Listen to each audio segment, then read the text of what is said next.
I'm going to share a strategy for our agents.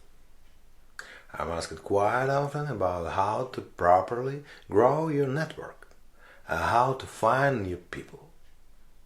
Let's break this down step by step. Have you attended Anthony's Agent Accelerator? Not? That's bad.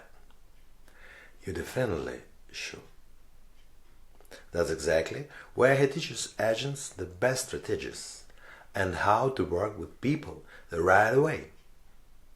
So this is the first thing you should write down. Every second Tuesday at 3 p.m. Eastern Time and 8 p.m. London Time.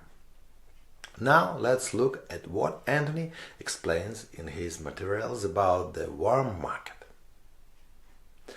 Old phone contacts, social media connections, past co-workers, classmates, church friends, or gym friends.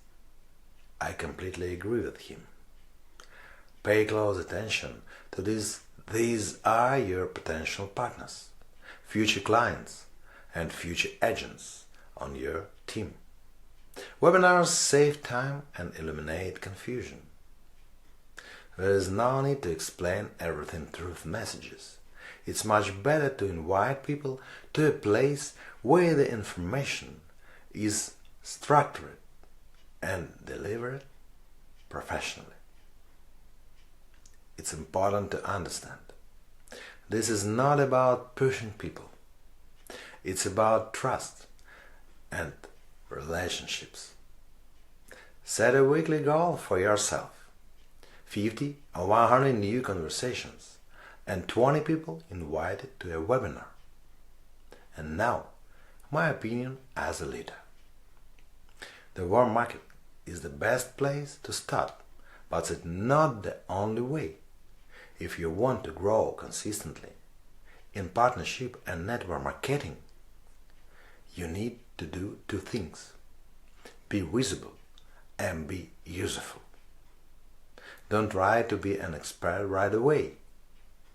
Become someone who is consistently improving.